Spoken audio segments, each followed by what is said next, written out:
G'day. So the budget week here in Canberra, as you can see, the budget tree, and we've seen the coalition government, as they come to the end of their 5th year in government, hand down their 5th budget. We'll look at this budget in much more detail over the next few weeks, but I just wanted to flag a couple of things that have come out early. Obviously, we saw that this is a budget that puts big business before battlers. No big surprise there. Reaffirms their commitment to giving $18 billion tax handout to big companies, one that all Australian workers will have to pay for. In fact, it's actually going to be higher than that, if this passes the Senate, of course. We see that low to medium income earners will get a bit of tax relief from the 1st of July this year, paid back as a tax refund basically, or tax offset, not a refund. Labor will back this measure. Obviously there's a lot of cost of living increases and a few other things that means, well, taking away penalty rates for a start, where people are losing $77 a week. Any relief we can give we'll support. There was a few other tax cuts announced last night, particularly for higher income earners. It will take a while for them to get through Parliament, or actually the next Parliament, maybe the Parliament after that.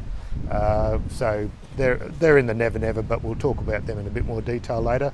Aged care, extra funding, 14,000 new in-home aged care packages, but here's the cruel twist, they're being funded from cuts to residential aged care, a case of robbing Peter to pay Paul.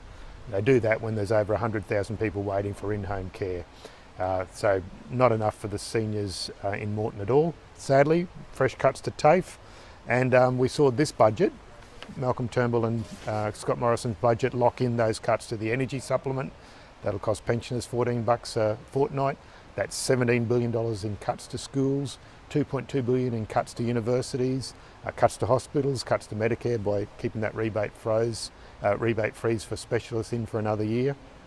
And sadly, locally, we saw no Queensland transport infrastructure commitments, such as Cross River Rail, which was Infrastructure Australia's #1 project, and then Coopers Plains Rail Crossing, which will obviously have more trains going through that dangerous crossing if Cross River Rail comes through.